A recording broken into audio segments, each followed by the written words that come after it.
Besides options, heavily tested topics. So, Gabe, in social media, we had somebody who was asking this question, and I respond the same way.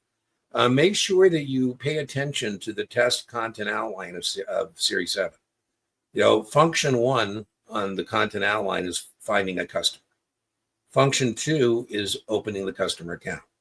Function 3 is providing basic information on investments. Function 3 is 91 questions on providing investment information, product information to customers. In that area is options. And you're going to get 20 option questions plus or minus 5.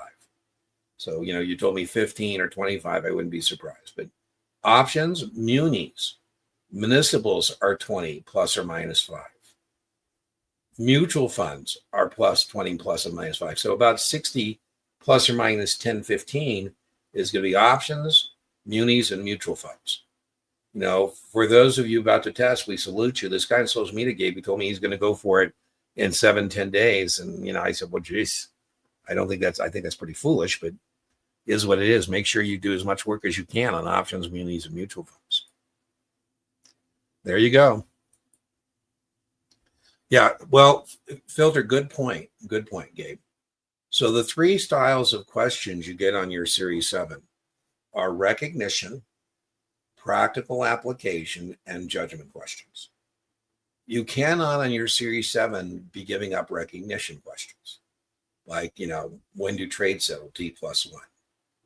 When does the option agreement have to be back? 15 days from account approval.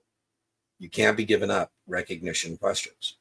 You can't give up practical application questions. There's no interpretation of what is the current yield on a bond, for example, or what is the current yield on a stock. And, what is the break even of the spread? Those are practical application questions. You can't be giving those up.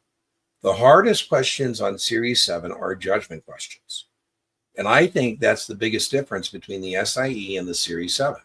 The SIE is primarily recognition, maybe 3-4 practical application questions, a couple judgment questions. Series 7, about 10% of the Series 7 are judgment questions. And Filter, your point, suitability questions are judgment questions. And I think that people make the mistake of trying to do suitability before they understand the product.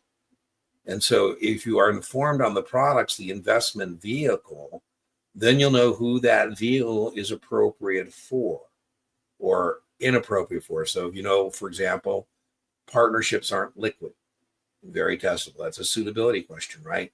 So I would attract suitability through product knowledge, right? Now, I do have a suitability playlist, a whole Series 7 suitability playlist, and check that out. I'll put it in the video description. I usually put the video descriptions in the morning, or tonight I'm probably going to put the video description, but I'll put that playlist there for you and check that out. People do struggle on suitability as it relates to the exam.